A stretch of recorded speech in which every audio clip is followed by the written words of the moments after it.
Хүний эрхийн үндэсний комиссараас нэгдсэн үндэсний байгууллагын хөгжлийн хөтөлбөрийн шийдвэр гаргах төвшөнд гендрийн тэгш байдал, эмэгтэйчүүдийн оролцоог дэмжих төсөв. Бүгд найрамдах Солонгос улсын олон улсын хамтын ажиллагааны байгууллага Койкатай хамтран гендрийн мэдрэмжтэй эрэгтэй удирдагчийг шалгарууллаа. Уг арга хэмжээний гол зорилго нь гендрийн хэвшүүл ойлголтыг арилгах, төрийн болон аж ахуйн нэгж, хэвлэл мэдээллийн байгууллагуудад гендрийн эрх тэгш байдлыг хангах тухай хуулийн хэрэгжилтэнд хяналт тавьж сайжруулах, гендрийн эрх тэгш байдлыг хангах ажлын хүрээнд анхудаа орон нутгийн төвшөнд сонгон шалгаруулснараа онцлог юм. Энэхүү сонгон шалгаруулалтанд 19 аймгийн 170 гаруй байгууллагын 1800 гаруй албан хаагч хамрагдаж, аймаг бүрт 3 салбараар гендрийн мэдрэмжтэй 29 удирдагчаас орон нутгийн хэмжээнд 5 шилгийг шалгаруулж, комиссийн гишүүд шагналыг 2022 оны 3 дугаар сарын 18-ны өдөр ардуулан өглөө. Манай энэ зохион байгуулалтын хувьд бол бид 21 аймгийнхаа бүх ажилтнуудаар дамжуулаад мэдээллийг хүргэсэн, зарыг хүргэсэн, байгууллагаас мэдээллийг хүлээж авсан. За тэгээ манай ажилтнууд хамтраад, төвийнхээ ажилтнуудтай хамтраад тэгээд тодорхой шалгуур дагуу эхний ээлжинд бол бас үнэлгээ хийсэн байгаа. 1800 орчим бол материал хүлээж авсан байдгийг нийтдээ хүндний авбал энэ бүхнээс бид нэр төрийн захиргааны түвшинд бол 3 эрхтэй манлал ирчийг, за хэвлэл мэдээллийн байгууллагаас нэгийг, за хувийн хвшлийн байгууллагаас нэг эрхтэй манлал ирчийг сонгон шалгаруулад энэ 5 манлал ирчийг өнөөдөр сонгон шалгаруулад, за тэгээд та бүхэндээ шагналыг мартуулъя гэж урьж байгаа. Энэ үйл ажиллагаа нийслэний мэдэгдэж байна. За мэдээж бид нар ингээд өнөөдрийн энэ зорилго бол та бүхний өмнөх хийсэн ажлыг чинь урамшуулж дэмжиж ийм цохон тэмдэглэлийн сацуу энэ сайн үйлч нь бас бусдад жишг болох учиртай маа. Салбарын тухайд бид нар бол мэдээллийг дамжуулъя түгэе. Ямар сайн жишг байв, ямар манлайл үзүүлв, энийг нь тухайн салбартаа болон олон нийтэд болон бид нар бол түгээх хэрэгтэй.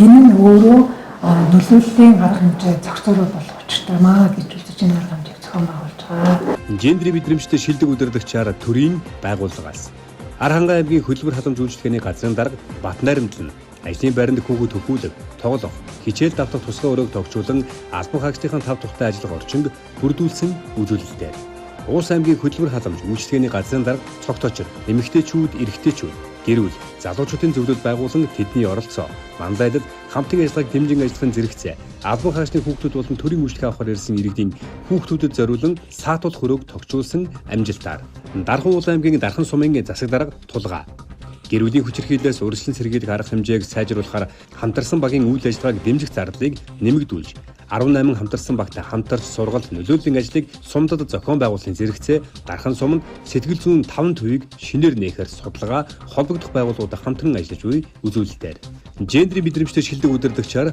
аж ахуй нэгж байгууллагаас Бус дулаан төрийн үйлчлэгээний газрын захирал Ган Зориг нь ажлын байранд дах гендрийн эрх тэгш байдлын талаар санал солилцох хурал тогтмол зохион байгуулан үр дүнг хэлэлцэхийн зэрэгцээ ажлын байранд дах бүх хэлбэрийн дарамт ажилчдын ёс зүй харилцаа хандлагын талаарх сургалтанд ажилтнуудаа тогтмол хамруулдаг. Гендрийн мэдрэмжтэй шилдэг удирдагчаар хэвлэл мэдээллийн байгууллагаас Орхон аймгийн Номын телевизийн захирал Хишигбаатар нь байгууллагын нийт ажлын ажиллах орчин нөхцөл, техник хэрэгслийг сайжруулж, ажилчдын цалин, урамшуулал, нийгмийн халамжийн хувьд хүүсээр ядуурлан гадуурхахгүйгээр адил тэнцвэртэйгээр олгодог. Телевизийн эфирээр гарч буй нэвтрүүлэг контентын агуулгын гендрийн тэгш бус байдал, малын хүүсийн ядуурлан гадуурхсан, эрхийг зөрчсөн мэдээлэл нэвтрүүлэг бэлтгэн олон нийтэд түгээн дэлгэрүүлэх нөлөөллийн ажлаараа шалгарсан байна. Анх бол сонсгож гисэн нэрний хувьд бол их өвөрмөц. За одоо ийм үйл ажиллагаа болох гэж байгаа юм байна гэж бол ингэж ойлгогдсон. Энэ чухалгаар бол бас манай Дархан хотод ирж бид бүхэнтэй ялангуяа энэ хүний эрхтэй холбогдлолтой, гендертэй холбогдлолтой асуудлууд дээр хийж хэрэгжүүлж байгаа үйл ажиллагаанууд дээр бол хүний эрхийн комисс маань газар дээр нь очиж танилцаж бид нартай бас санал онцолцож хийх гэж зорж байгаа ажлууд маань бас зөвлөн туслах чиглэлийн үйлчлэгийг үзүүлж ингэж бол ажилласан. Тэгээд өнөөдөр бол бас Монгол улсын хэмжээнд энэ шилдэг 5 гендрийн мэдрэмжтэй удирдагчийн нэгээр шалгарч байгаа да бас туйлыг таатай мэдээж бол одоо энэ шагнал гэхээс илүү цонхоо өргөн хүрээнд бол харж хийж хэрэгжүүлэх гэж байгаа ажлаа ч гэсэн илүү үлгэр дуурайлтай мэдрэмжтэй хүртээмжтэй хүний эрхтээр суурилсан за гендрийн тэгш оролцоог хангасан ийм одоо өргөн цар хүрээтэй арга хэмжээгээ зохион байгуулаасаа гэж өгж байгаа уран зориг за үүрэг хариуцлага байна гэж ухамсарлаж байна.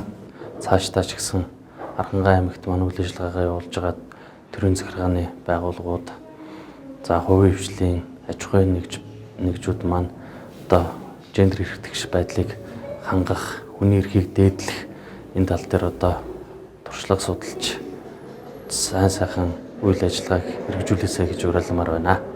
Эдгээр нь бол бүх одоо байгууллагууд энэ одоо ажил маань одоо энэ хамт олонны маань одоо хичээл зүтгэлийн маань одоо үр дүнд одоо энэ амжилтанд бол хүрсэн гэж бол ингэж үзэж байна. Тэгээд энэ хүний эрхийг одоо дээдлсэн энэ байгууллагаас юм нэр хүндтэй шаналлыг гардаж авч байгаа. Цаашд бол биднэрт одоо оногдуулж байгаа, үүргэж байгаа бас одоо хариуцлага тэр хэмжээгээр бол ирж байна гэж ингэж ойлгож байна. Ингээд одоо энэ хүний эрхийг одоо дээдлсэн гендрийн мэдрэмжтэй байгуулсан шилдэг өдөртөгч болсондоо бол баярлж талархаж байгаа илэрхийлээ. Дээр нь бол бас энийг бусдад одоо түгээн дэлгэрүүлэхэд болоод бас одоо хүчин чармаалтай гаргаж бол ажиллана гэж бодож байна. Хэвлэл мэдээллийн байгууллагууд маань өөрсдөө гендерийн тэгшэрхийн тал дээр мэдрэмжтэй байх шаардлагатай ингэснийхээ үндсэн дээр гендерийн асуудал, хүний эрхийн асуудлуудыг илүү зөв өнцгөөс нь зөв гаргаж ирж иргэдэд илүү нээлттэй бод мэдээллийг хүргэж өгөх ийм шаардлагатай болж байна гэж бодож байна. Тийм учраас хэвлэл мэдээллийн байгууллагуудад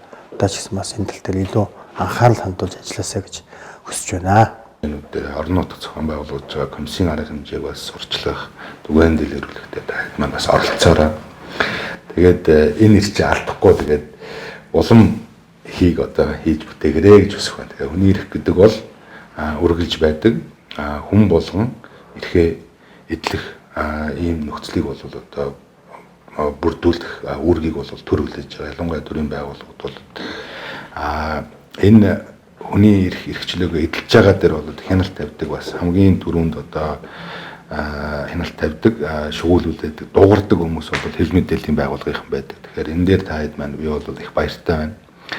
Хэвлэл мэдээллийн байгууллага маань бас энэ дээр ингэж одоо мэдрэмжтэй ажилтдаг адвокатчтай таашаага олонний төрөж байгаа контент энэ дээр бол их баяртай байна. Энийгээ бас цааш нь үргэлжлүүлнэ. Та хэд маань бол хүний эрх хамгаалагчид тэгээд чимээгүй хүний хамгаалагчид мэдээж хэрэг асуудлыг хөндөж гаргаж ирдэг. Тэгэхээр энэ дээр ч гэсэндээ комисстойгоо бас ойр дотно ажиллаарай. Тэгээд бүгдээрэнд нь дахин одоо амжилт хүсье.